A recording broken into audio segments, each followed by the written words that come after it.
Den of Thieves is finally back for a new sequel. So today, let's see if this long-awaited, much anticipated sequel is worth your time.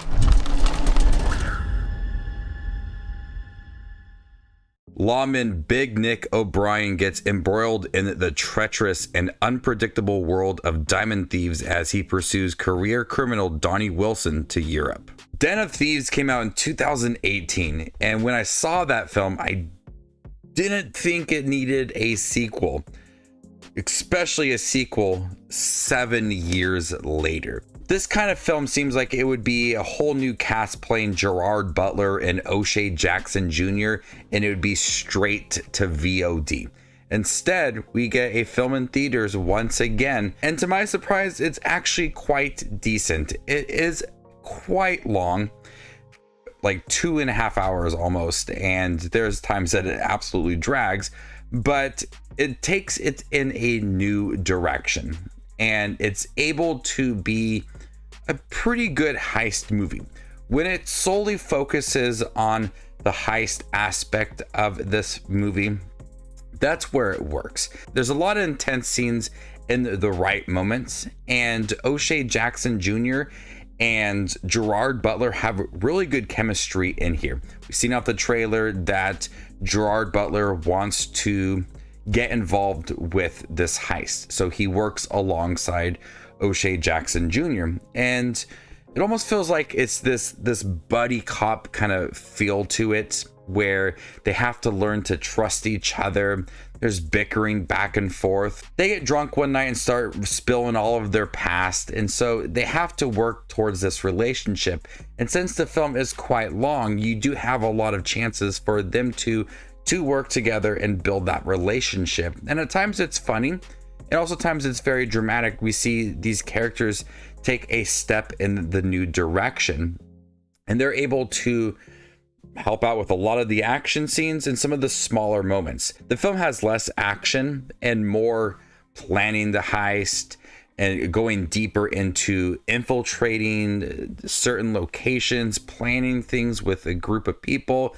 There's more kind of the behind the scene look at it all, and I do find some of that to be quite interesting, looking at how well O'Shea Jackson Jr. character Donnie, how good he is at planning these things, being able to go in unnoticed. So looking at the mindset of these characters and planning everything was a very intriguing aspect of this film, and they do dedicate a lot of time to all of that. So the performances are good, and the planning part of the heist, that you need that in a heist movie, and some films have different styles to it. Some have like chaotic energy, and this was just kind of like straightforward. They weren't trying to do anything like flashy with it all. They sat in a room and planned everything, and all of that was very suspenseful. And like I said, there is very limited action in it. You do get a lot of like the heist, which was a lengthy scene, and you have a lot of planning, but when it comes to the action, it was really good. I was surprised with the action in here. I like action scenes that have limited score or like no music behind it, and you just hear the gunshots and the driving, and you get that in a really good scene towards the end of the movie with driving and going through tunnels and everything. It's quite intense, and I found myself like on the edge of my seat, just really focused on the screen. And we do get a few action scenes like that. Like I said, it's more planning and gathering a group together and less on the action, but when it does have the action, it does deliver, and it is quite good. At least they didn't skip on it, and they delivered something quite impressive. It does have your typical heist moments, but when it does involve the heist of these diamonds, it does have that suspense, and it does have kind of like that classic heist feel to it, planning things and avoiding cameras, blind spots, all of that. But I did find it to be quite gripping, and it had that payoff for all of the heist moments and the action as well. Real quick, if you're interested in checking out Den of Thieves 2 Pantera, give this video a thumbs up, and if you have seen the film, comment down below with your overall thoughts on the movie. If you'd like to see more exclusive content from me in 2025, consider joining my channel as a member, and there you can unlock exclusive movie reviews and ranking videos. One big issue with this movie, and I think a lot of people will have the same problem, is that it is long, unnecessarily long. There are a lot of scenes that I could think about when I was watching this movie that didn't need to be in there. Moments that did feel redundant to the progression of these characters. Like they were bickering, and then the next scene they were fine and they were gonna work towards this heist. And so there's just large chunks of this movie that if you took it out, I would still understand the story, and there'd be a little bit of a more smoother flow to it.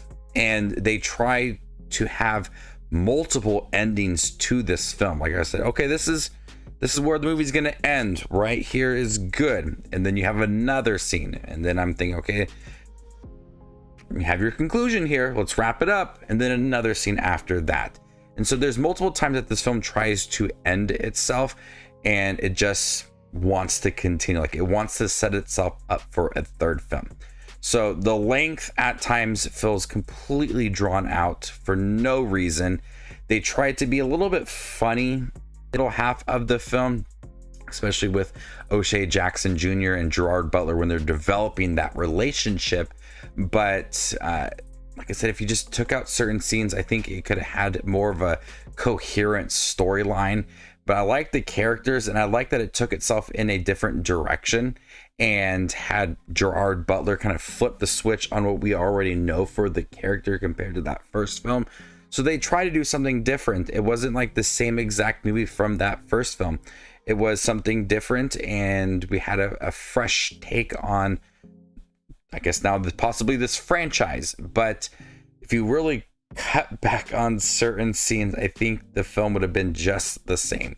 There didn't need to be all this extra fluff to strengthen that relationship. It was fine the way it was. But overall, Den of Thieves 2, I liked it. I enjoyed the movie for the action and the heist moments within it, and seeing Gerard Butler join the bad guys for this movie. I thought that was all a nice approach to the film, the sequel.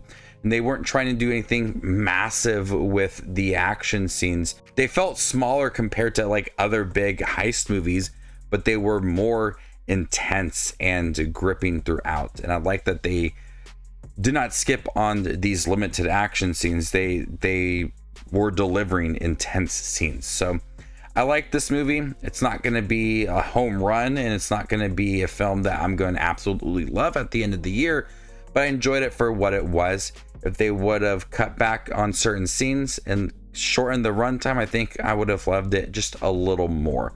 But I still enjoyed the film for what it was, and it's a decent January release. I'm gonna go ahead and give Den of Thieves 2 a B-. Thank you guys for checking a review for Den of Thieves 2. Have you guys seen it by chance? What'd you think about it? Let me know in the comment section down below, and stay tuned for more up and coming content like this. My name is Justin Watches Movies, and you guys stay classy, YouTube.